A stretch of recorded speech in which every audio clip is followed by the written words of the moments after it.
We're live. We are live. What Embargo? Book 2, Chapter 9, Añejados. Or as June calls them, Añejados. Añejados from Havana, Cuba. Cuba. Cuba. Is it Cuba or Cuba? Havana? Cuba? Habanas and Habanero. I was always bad at rolling my R's. Habano. Either way, we are smoking the Añejados and talking about the Añejados tonight. June, do you want to give a little bit of the background history on this program? Not really. No. Many moons ago. I mean, it's basically Cuba's efforts on providing their own aged cigars to the general public at a markup, right? And in a unique vitola, I'd say. I'd say they do it just in a right. So last year, I'll give it a better approach, I guess. Okay. Last year, Habanos announced a new program called the Añejados, which would be aged Habanos that were actually aged in Cuba. They weren't sitting around in retailer stores. They weren't sitting around anywhere. They've been aging in cedar rooms since rolling, and they would be between like 5 and 8 years old. So the theory is that you were getting an aged Habanos that you love, which I think most people outside of Cuba, and I think some big Cuban cigar guys will say, hey, we love them aged. We want them aged. Yes? Yep. Yeah, They released them two lines at first. They started the Monte Cristo and Romeo and unique vitolas.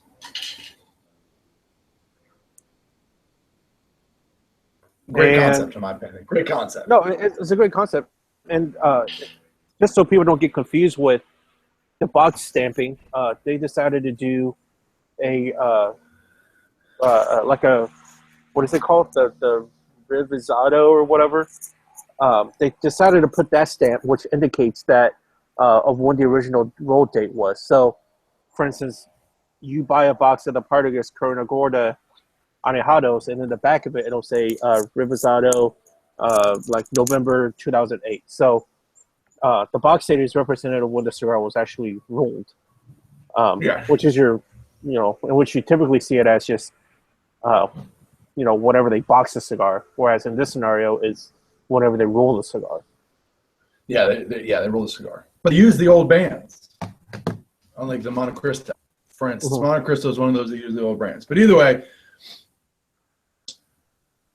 were rolled 8 years ago. I guess they said we're going to make some unique vitolas for a couple of these big brands. We're going to age them for 8 years because everybody loves our aged stuff, and then we'll release them. And they started off with a Monte Cristo Churchill, which, by the way, going back to before smoking these brands, I don't know about you, I was super excited about this. Oh, I was super excited about all of them that I heard about. So, well, I wasn't super excited about all of them, but the Monte Cristo. Well, I'm not a big Romeo guy, and I really don't care about Bellicosas that much. So, I don't really care about that. But I love Churchills.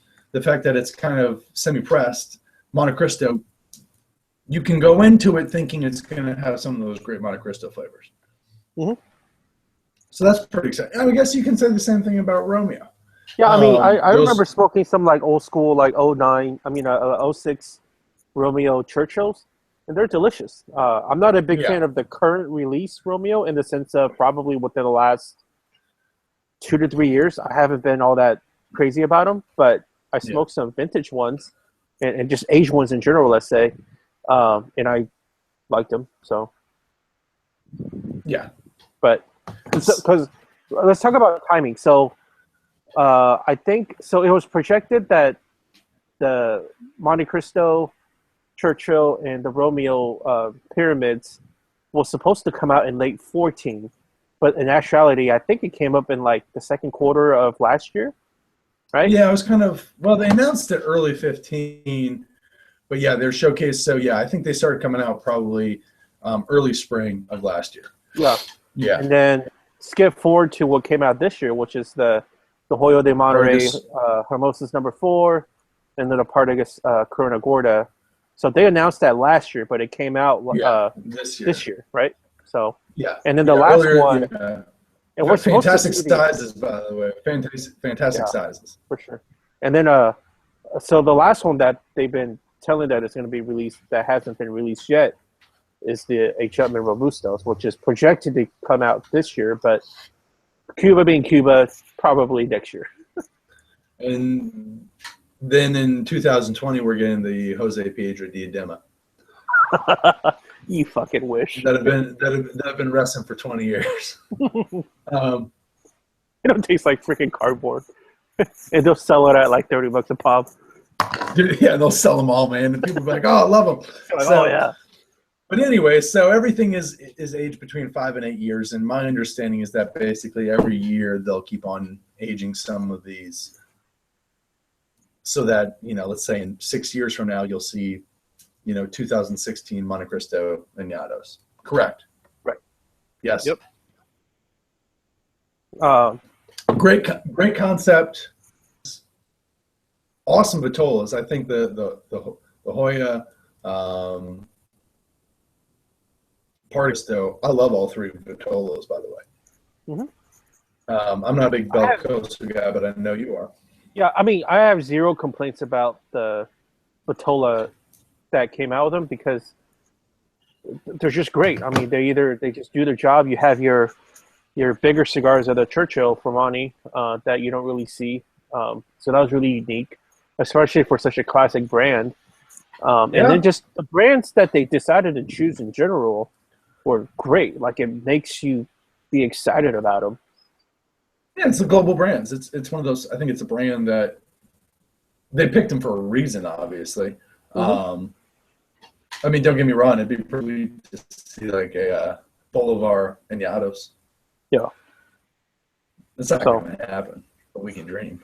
Yeah, well, I wouldn't put it over them. I mean, they could go back on the wars and throw out whatever that they think they're going to sell. So I wouldn't put it. How cool would it be if they did a Bolivar Añejados? Oh man, that'd be pretty sick. That'd be pretty nasty. Yeah. But anyways, they released them all. People began smoking the Montecristo and Romeo. Initial responses were, what's a good word? Underwhelming. And I think they still have been. And then we started smoking the Partagas and the Hoya, and responses, I think, were still quite negative. Yeah. So, why don't you talk about what you thought initial impressions of when the Monty and the Romeo first came out? What did you think? I'm not gonna lie, I was a little lenient on the Montecristo, I think, at first, and that's just because I think I was super excited for it. I just really wanted to love it. No, I agree. After sitting down, debriefing, collecting my thoughts, I began asking the question. This was back with Catfish, and Catfish asked that same question. Why does this not taste like a Montecristo? Man, it's windy down there in California. Yeah. Sorry. Is the mic picking it up? But yeah, man, I heard it was windy. Yeah, that's cool. I began asking the question, why is this not tasting like an aged Montecristo? Because I've had plenty of Montecristo offerings that have had, at least 6-7 years on them. So I have an understanding of how good they can be with age. And the same went with Romeo. I thought the Romeo was super strong. So I was wondering, and Catfish and I asked the question, how the heck did they blend these cigars originally? There's no way that these were blended that the traditional Monte Cristos or Romeos are blended when they are regular production. Yeah. That's my theory. I still stick by it.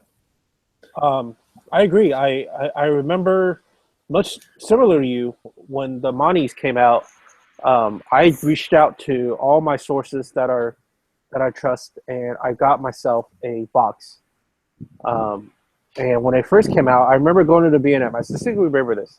I remember going to the B&M because it was windy as shit that day, and I wanted to be at an environment that I could smoke it. So I lit it at the B&M, and I just got uber excited to smoke it, and I felt like I gave it a rating in my head that was better than what it really was. You know what I mean? Like as much as I hate doing shit like that. Mm-hmm. So the reality of it is, like looking back into it, I think the Monty was a little too. I think it almost tasted like a little too mellowed out. Yeah, and that's a good way to put it, man. I can't really distinctly say that I taste Monty profile. You know, so for me, if I get let's talk about the classic Monties of what I typically get, right? So if I smoke out of all the ones that they pump out of Monte Cristo number 2s, really, really good Monte 2s taste like freaking milk chocolate to me. I didn't get any of that. I just got some mellowed out, a lot of hay, grassiness, and just really faint notes. But it sure as hell felt great holding in my hand, right, and looking at it. I mean, don't get me wrong. It's this awesome church. So now, I don't know if Seth told this to everybody, but so Seth and I both decided to smoke the Monte Cristo Añejados on the show tonight. So we're smoking them right now. Some of them about probably halfway through it, and it's still a disappointment. I predominantly get a hay and wood profile. You know, I don't get a lot of sweetness, and it just doesn't taste like a Monty to me. It doesn't taste like a good Monty 2. Like even with those Monty 4s, they taste really creamy to me. It's a creamy, chocolatey. I always say like a hazelnut and a cappuccino kind of a quality to it. Mm-hmm. It's a distinct flavor profile, which is fantastic when it's dead on. And with age, it just seems to get better and better. Exactly. But you're right. So I don't taste Monte Cristo DNA in this at all. Is what I'm trying to say. No. No. It's very mild. The flavors were nothing like a Monte Cristo. They're really lacking. Right.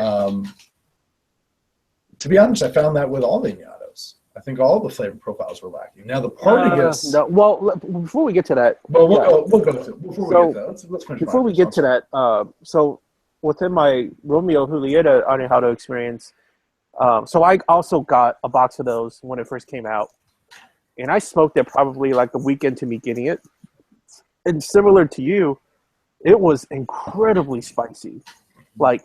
Oh, yeah. It was super oily spice, and then engulfed your palate with that spice to the point where it was kind of hard to taste other notes. And I remember that. So when I think about Romeo Julieta, if I get like a really good one that's fresh, sometimes I could taste like a bright cherry kind of a fruit note to it. And I've had some 04 Romeo Exhibition number 4s.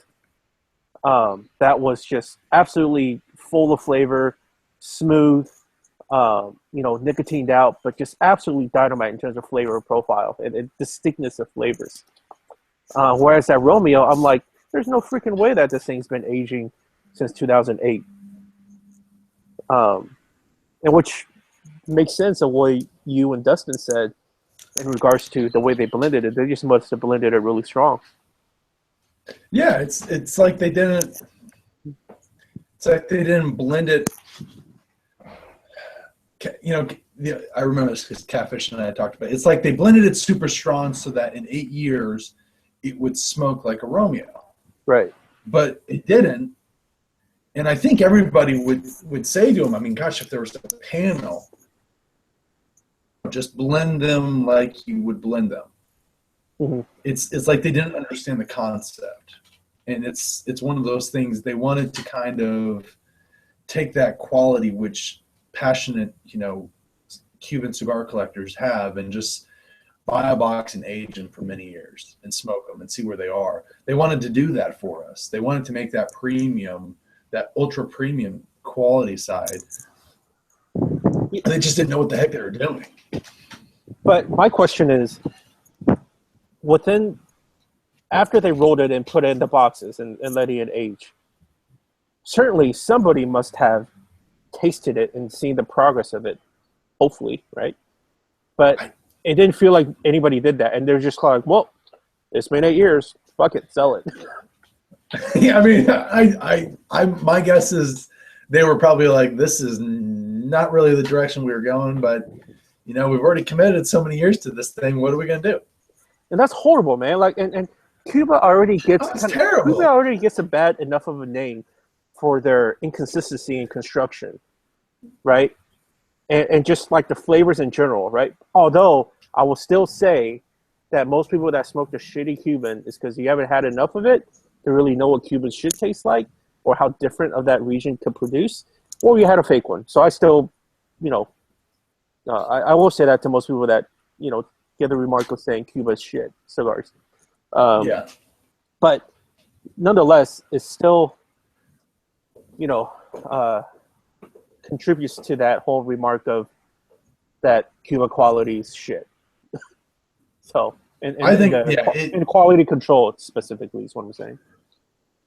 Yeah, to me, it was a program that, because, I look at Cuban cigars really turned things around in 2007. You know what I mean? Yep. 2007, I think they really turned their things around. Of course, I think they had some rough years here and there, but honestly, 2011 onwards, offerings have been fantastic. They've been very consistent, great flavor profiles, beautiful wrappers, beautiful cigars. And this program, I think, launched them back a decade. I think it almost brought back this quality of a negative quality, the fact that Habanos just can't do what they're doing. Mm-hmm. Yeah, I mean, and I get it, man. Like, I've heard about the days of old when Romeo and Julieta Cazadores came out, and they were just the spiciest, crazy, like, mouth-engulfing spice that's out there. And that's something that they aged beautifully on. But this was Cuba's chance to give the smokers when it's actually should be where it should be smoked. Anyways, yeah, they fucked it up. They fucked it up. So they fucked it up with the Monte Cristo and the Romeo. And then they released the Partagas and the Hoyo. All right. And it's almost as if, I don't know, there was a part of me that was like, maybe they can turn this around. Maybe they can redeem themselves, right, with one of these releases. Right. I don't know. Enough that we believed in that, such that we got some to sample, right? Because we still was holding on to that feeling. We couldn't stop believing. You know what I mean? We did not want to put down the torch, and I will tell you, after smoking, I'm done. I've had enough. No more. Mm-hmm. I don't want to smoke the H-Up Mint if it ever gets released. Hey, we've gone so far. We're gonna smoke it. We've come so it's far. Just gonna ruin, it's just gonna ruin a great name. You gotta do it. It's gonna ruin a great name. This was awful. Yeah, what'd you get out of it? I haven't read your review yet, so regardless, let's talk about it on the show. Okay, I'll be honest. It was smelling the thing right from the foot. I was like, man, it's kind of showing some Partagas qualities to it. It definitely has this age thing going for it. First little inch, I was like, holy crap. This thing's smoking kind of like a young Partagas. I'm really enjoying this. I'm not going to lie. First part of it was all right. Yeah. And then all of a sudden, it just died. It just went nowhere. It just went to pepper and awful flavors, and it was just like lacking in just spice, and there's nothing there, and it just tasted like crap. And I was like, this is just done. Yeah.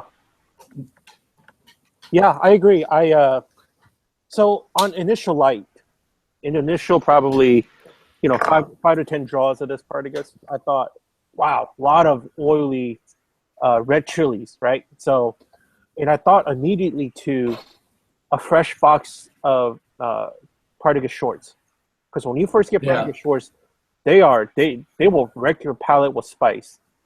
And also reminded me when I first got a box of the Partagas Presidentes from 2012, back in the day when I first got them, same thing. And then I smoked some more, and I was like, well, I see Partagas, I see new Partagas, right? And then at certain, at intermittent draws, I got a really creaminess and a lot of woodiness, and I got some intermittent stone fruits in it. So I thought, this tastes like a young Partagas. In other words, I would smoke some now just because it's a bold, somewhat of a good cigar. So at the second third of it, I started smoking it like you. It was just pepper. It was just woody pepper, and that was it. And then it became bitter. And honestly, I didn't even smoke the last third. I pitched it after the second third. I couldn't finish it. And Partagas flavors have that, and that's when it started off. Partagas to me is, as you said, there's spices. There's like Asian spices. There's stone fruit. There's cream. There's some cedar notes. There's some earth notes. There's a lot going on with Partagas, and when they're really good, and they've had some aging time, they're fantastic. No, absolutely fantastic. I mean, I love Serie D number 5s. I know everyone goes for the D4s, but the Serie 5, it's just a little bit smaller. Tons of flavor, especially when they're really good boxed and they've been aged. Mm-hmm. But this was just like, first third was just boom, and then died. Yeah. And it went downhill worse than any of them. The Monte Cristo was just pretty consistently disappointing. The Romeo was just super strong. No. And then just crashed. So far, 0 for 3, right? Okay. Now, I will say this. Well, let's first talk about the Hoyle. Mm-hmm. So what did you get out of this Hoyle one? Is actually I heard some inconsistent reviews between people tasting just absolutely drastically different notes. So what did you get? Yeah, to me it was just very. I'll say this: the cigar was beautiful. The construction was fantastic, but the flavors just never developed. They just kind of remained very low level, showing light qualities. It's almost as if there was something there, it just never came. I mean, I got little like cedar and some light honey, and to me it showed some very light Hoyo flavors that just never developed. Huh. That's what I got it. So, but then it died, and it just showed paper and spice, and it was just dead. Yeah. So I agree in terms of the last third or the end of the cigar. I had the same thing, but the first couple of thirds for me was actually really delicious. I had this really tremendous amount of sugarcane like sweetness to it, and when I say that, I mean really freaking sweet. But the thing is, it was that compounding, like a lot of the cedar. I got a lot of minerality, like a graphite kind of a minerality to it. It had good pepper, and at certain points, the flavor profile actually became kind of buttery for me. And then the last third, it just absolutely became like sawdust, like cardboard, nothing going on in there, right? But with this Hoyo, it's interesting because this Vitola, I started thinking, well, is it worth buying this? Because if you look at the Epicure number 2, it's close to this one, right? Not exactly the same, but close to it, right? Uh-huh. And I thought, ultimately, for me, when I gauge if this is worthy of purchasing more, is it worth more than an Epi 2? An Epi 2 box in which you could buy significantly cheaper, of course, and at the same rate, you could just age yourself or get a box from '08 and see what it tastes like. And my answer to that is absolutely not. There's absolutely no reason to spend this kind of extra money on especially this Hoyle one. No. Oh. To me, it's get an Epi 2, get an Epi Deluxe. Right. Age them. And it's a shame because these are really great sizes. Like, I love the Churchill size, especially it's summertime. Churchill's in the summertime. It's one of my favorite sizes in the summer months going on. I would love to have a really good Monte Petit Mundo. Like, man, some Monte Petit Mundos I have from like 08 and 09 are phenomenal. Mm-hmm. I would love to have that flavor profile with a Churchill that's been aged. And if they deliver that, gosh, I'd buy boxes of these. Oh yeah, I'd buy the markup, no problem, if that's what they deliver. Yeah, absolutely, not a problem one bit. It's like the same with a regional. If a regional can deliver something truly great, I'm all down. Mm-hmm. There's Bolivar made Robusto Extra or like Robusto for the Benelux region in 09. That's probably one of the best regionals I've ever had. So I buy that all the time. Yeah. So this reminded me. So when I was smoking that Partagas, you know what tobacco it made me think of? It made me think of. Huh? What? I said my father. Absolutely not. So that rich, oily pepper aspect of it made me think of Nicaraguan Corojo. Specifically, it made me think of some of the Casa Fernandez stuff that I've had. That's new, and just the richness and that oily spiciness that just absolutely takes, that films up your palate. It made me think of that. It just wasn't as good though. I mean, it's Oh no, not at all. I mean, it made you think of that. It made you think of that Nicaraguan Corojo. Yeah. And to a certain extent, it made me think of like a shittier version of Dion's Ultra series.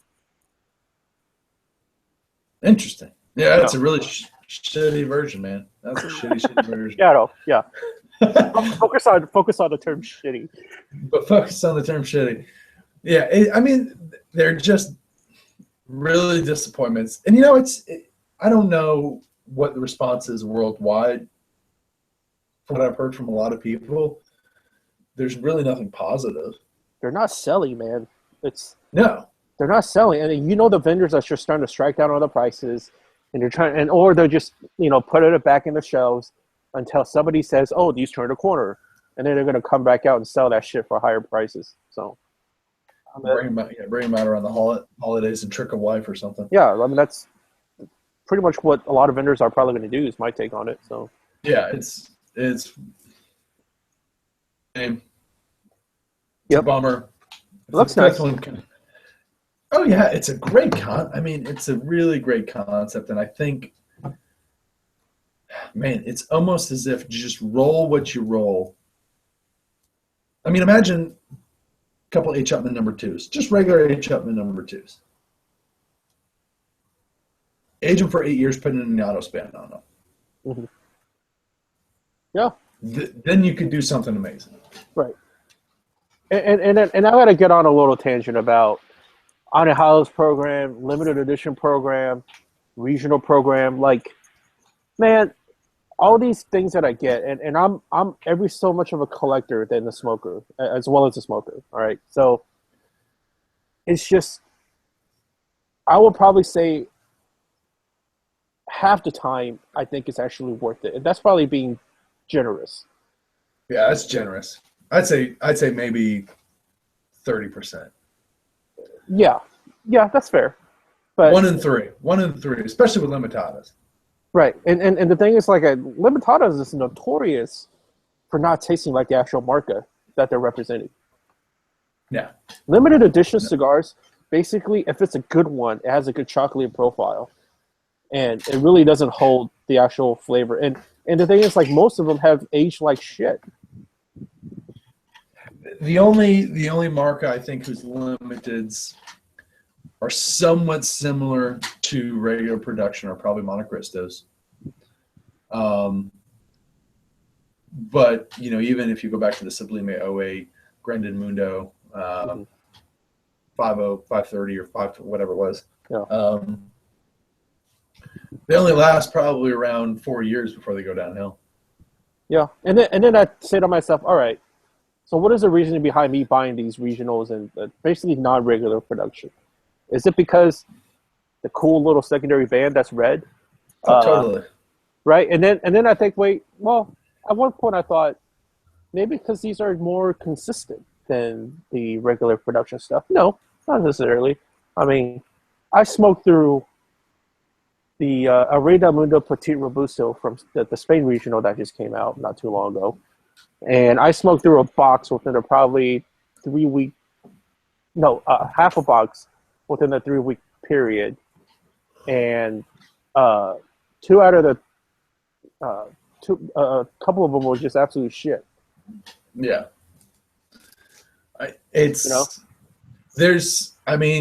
Probably the most, and I bought multiple boxes of them, and it's been very consistent.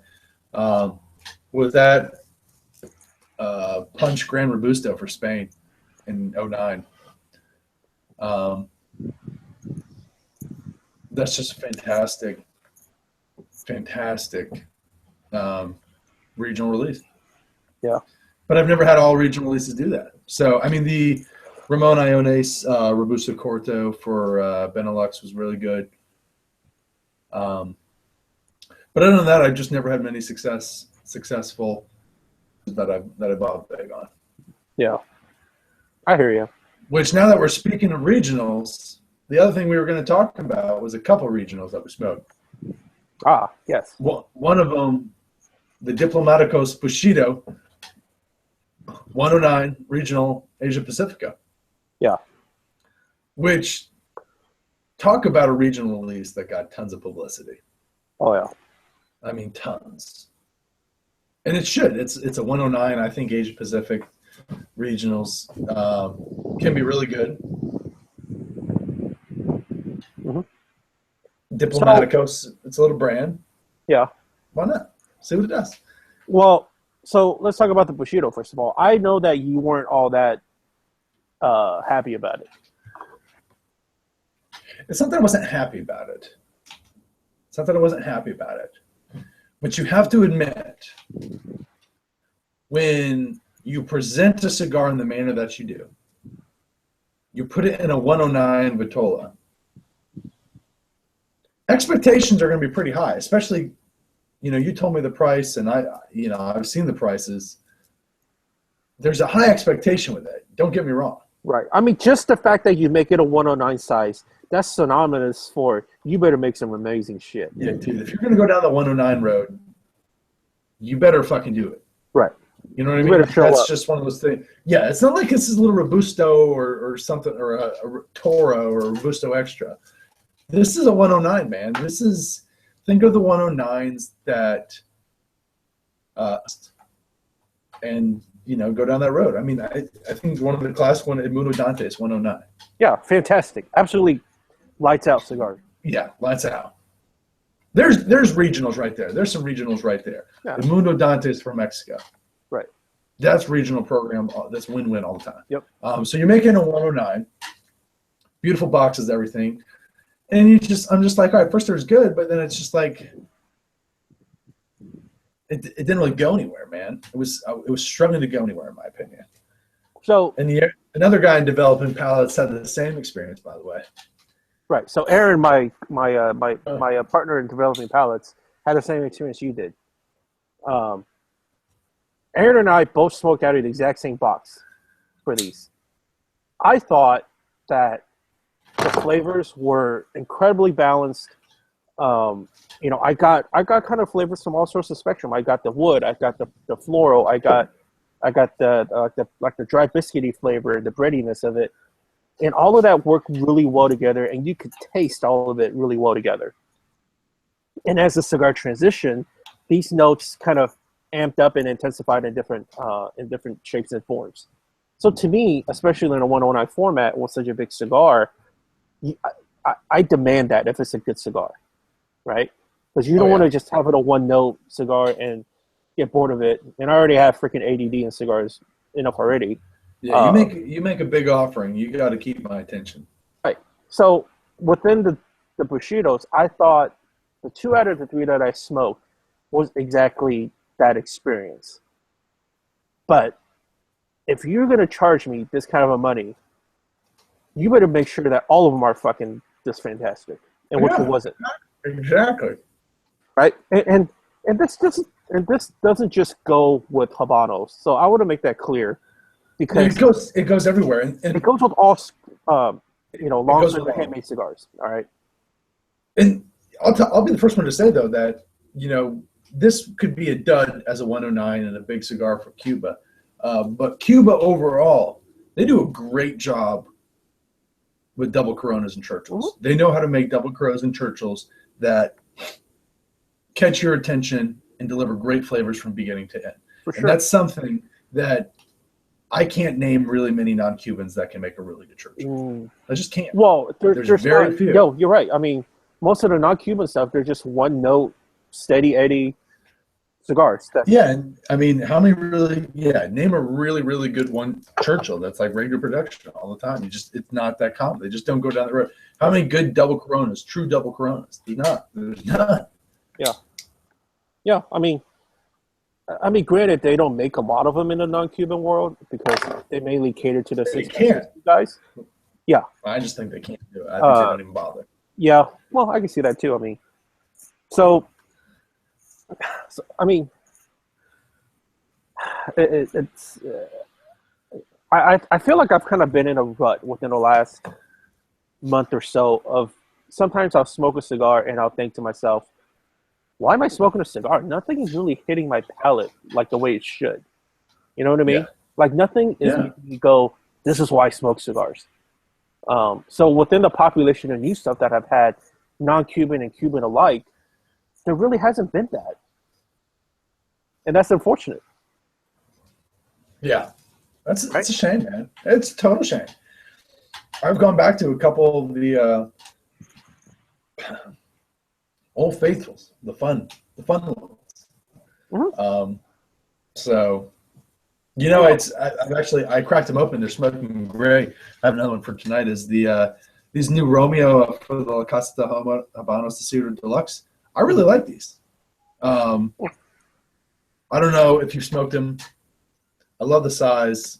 I love the packaging. Good flavors. It's actually probably wait. Say that again. Which ones you said? Romeo Cedros Deluxe. Oh, okay. I have yet to smoke those, but I know certainly from you that you really dig them. So. Yeah, I grabbed my first one. I grabbed a couple of them when I was actually in Belgium. And I lit one up and I was like, damn, this is really good. So it's kind of disappointing. In my opinion, it's one of those things. It's a good reminder to look on the positive side. Yeah. Don't give up on the Old Faithfuls. No, it's sometimes you just got to go to Old Faithful and hit it up. It does. Like I actually smoked. So this past weekend, one of the ones I smoked was so one of my buddies. I went down a couple of hours south to Herf with a couple of buddies, a couple of guys that I know on the Cuban cigar forums. So one of the ones that I got handed was a 2011 Bolivar Gigantes. Oh, great stick. You're right. So I haven't smoked that probably in, 5-6 years. Man, and when I lit that up, they don't make a lot of them. Yeah, but like when I first lit that up, you just know from that first draw that it's going to be a good cigar. This is it. And it lasted me a very happy 2 hours of smoking that. Yeah, maybe it's wrong of me to chase after the new stuff and find that wow factor. Maybe. And you know what though? But you know what, it ties in perfectly. we were talking about this earlier. It's time to review some offerings from one of our sponsors, I Havana. And this is actually, we were actually saying this before. Monte Cristo Petite number 2s. I love these. I like them more than the number 2s. Oh, I love them way more than the number 2s. They're way more consistent. Yeah, box of 15, $135. That's a great price. Fantastic. H. Upman number 2s. There's a winner. That thing's just a winner all the time. Yeah. Box of 25, $185. They got Magnum 46s, half Coronas, Bellicoso Finos. Listen, I'm more of a Royal Coronas fan, but I'll tell you one thing. If you get a really good Bellicoso Fino, a little good BBF, you can't go wrong with the BBF. That's one of the cigars that got me into smoking Cuban cigars. Yeah, man. That'll hook you up. And then right above it, what you just talked about is box of 25, $248, 7x47. It's a little bit smaller than a Churchill. But it basically is. It's a great size. They come pressed. They come in that soft box, so they're a little pressed. Great stick. So there's some good old faithfuls in my opinion, to all those out there. Yeah. So, what? With this conversation, I'm going to move it along to something else. Move it on, man. Move it on. Next time. I want to talk about the cigars that I smoked over the weekend with those guys. This past weekend was visiting some old faithfuls and smoking. And I know you're not a fan of these, but smoking different variations of the custom rolls out there. Okay. I'm always open to them. Yeah. So I smoked a few customs that I never had before. So the first one that I smoked was, so there's apparently this custom roll out there that you can get in which it's called a Pajique. And the story behind that is it's literally, they're not seconds. Rather, my understanding is it's literally taken out of the factory. Oh, I smoked one of those before. What did you think of those? I smoked one. I had one of my buddies. He came back from the Habanos Festival, and he actually gave me an unbanded Pajique from the Leguito factory. Oh, okay. One of the best Pajiques I ever smoked in my entire life. No shit. Huh. So me and the two buddies that I was with, we all lit one of those up. Before we lit it up, my buddy took out a box of BHK 52s. So the customs that we got was the 52 size. So we were just comparing presentation-wise, the wrapper, feel, look, all that good stuff, construction. It looked like a banded Pajique. All right? So good news there, right? Like, just absolutely beautiful, nice little amount of oily sheen to it, well rolled, a nice give on the cigar, and everything pointed to the fact that this thing's going to draw beautifully and burn through well, and it did. But all of us agreed that we saw no Cohiba DNA, and certainly we didn't taste anything that's medio tiempo in there. There was no. Wow, really? None of it. Yeah, none of it. And it may be a function of the fact that, which leads me to believe that these aren't really taken out of the factory. Probably not. Yeah. Because, nothing's going to, everything may fool you until you actually light it up and you smoke the darn thing, right? Yeah, but I would say within the price point, I said I will still get some of these because for the price point, it's a good cigar. Well, where do you buy them? Bundles of what? I think $250 or $275. How many in a bundle? Let me check. I think it's $275, which is like what like $11 $11 a stick. So it's a bundle of what? That's not bad, man. No, it's not. It's not at all. So I said, I will buy some of these for the price point, but I'm in no rush to buy them. Yeah. I'd rather smoke them other shit than buy that. Yeah. So another one that I smoked was what was that one called? It was the Alejandro Gonzalez, which comes out of the Hotel Comodoro. And I smoked what size was that I had? I believe that was like a Robusto-ish size. Robusto-ish size. So that's kind of like between a 4 and 7 inch by. Yeah, but with that cigar, it was tasty for the first couple of thirds, and the last third, it was starting to go dark, meaning it's starting to go through a sick period.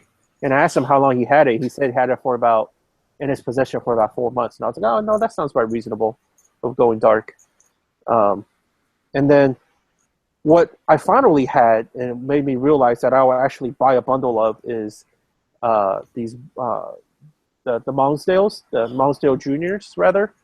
Oh, yeah. I mean, as you guys probably know, Enrique Mons he passed away. So my understanding is somebody else is rolling it, but it's still rolling it in that Monsdale size, which I believe is just like your typical Dahlias / Longsdale kind of size. Fantastic cigar.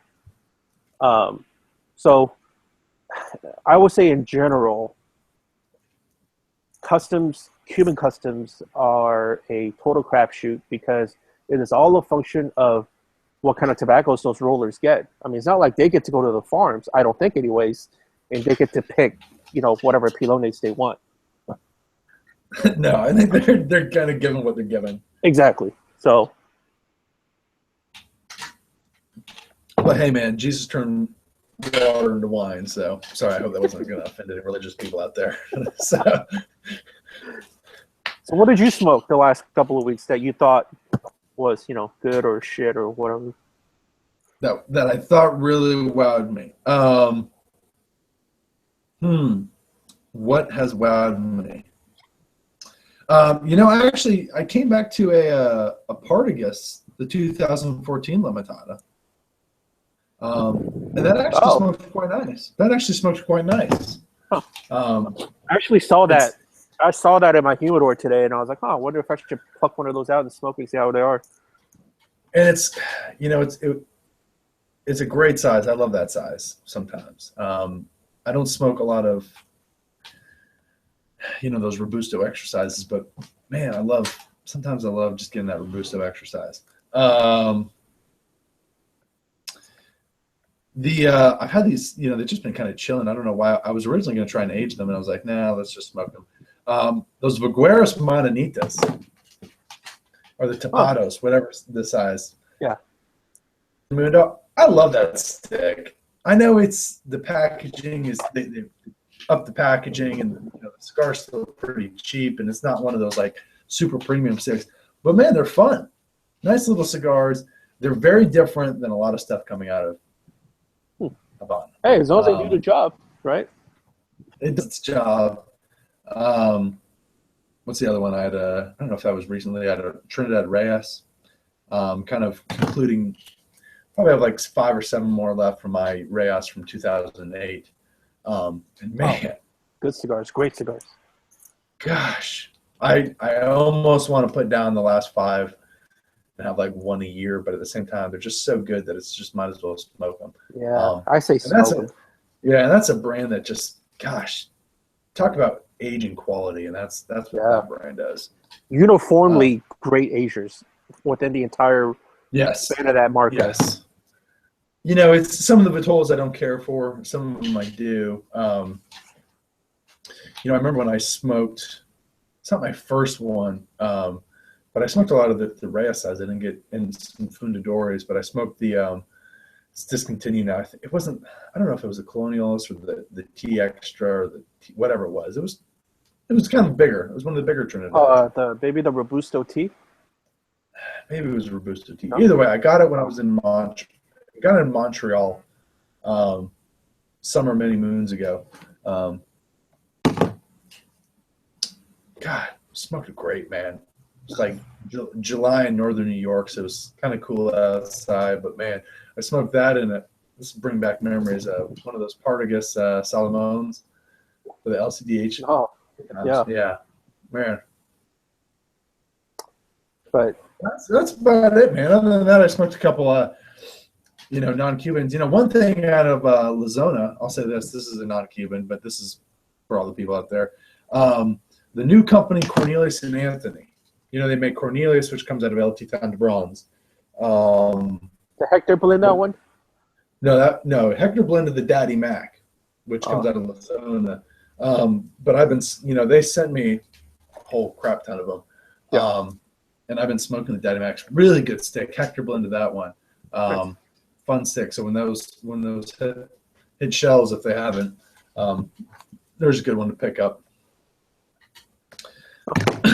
But now we should announce who our special guest is on our next show. Oh, okay. Who begged to come back. Who knows what he's going to talk about? Probably going to get into an argument with him. He's back from Scandinavia. He's back from Viking country, and he's here to cause some trouble. Jose Blanco. So he loves to come on the show. He loves to come on the show, talk Cubans, talk a bunch of stuff, pick people's brains. So June, what is that going to be? Yeah, June 6th, Jose will be live on What Embargo. June added Google effect. I missed it. No, I was trying to find the clapping feature in Google. Oh. So after you said that, I was going to do the clap. The clap. You have to do the slow clap. Never mind. Fuck it. I can't see it. Never mind. Fuck it. We're done. But yeah, so Jose will be on, and then we'll, we did get one of our loyal fans wanted to do it. Didn't he want the Great White Shark out of Massachusetts wanted to have a fan appreciation show. Oh, was he serious about that? Would he really come on? Dude, we should extend the invitation to a couple of people. Whatever. It'll be Fan Appreciation Day on June 20th. Let's see if these pansies show up and they're able to. You know what? I like to handle the invite as well. If you smoke cigarettes, fuck it. Come on in. Just kidding. Fan Appreciation Day. Send us message. We're gonna ask you a question, a paragraph response. We're gonna judge them, and that's how you get on. We'll take the first 3. That'll be fan. No, that'd be kind of cool to see within the folks that watch the show and read, your reviews of Habanos Critic, like their take. You know what I mean? I know it'd be kind of cool. I think we should think of a question. They have to write a response, and we'll grade it, and then we'll invite them, and we will not have favorites. Yeah, no favorites, whatever. But Steve, if you're really gonna come on, you are more than welcome, buddy. Yeah, why not, dude? He's a doctor. We'll bring him on the show. Yeah. Why not? I think he's good. I like that guy. So. I like that guy. He's okay, man. He's a Patriots fan, but whatever, dude. I don't like him anymore. A little less. Yeah, he's going to be chilling outside the courthouse with Tom Brady when he gets his 4 games back. So, all right. Sounds good, man. That's it. Yeah, man. What Embargo? Book 2, Chapter 9, Añejados. The Great Failure of Habanos SA. Or a thumbs down with a poopy noise from June. All right. Well, thank you guys for yet again checking us out. We definitely appreciate it. Adios, mis amigos. Later. Gonna go smoke our Annie Jados.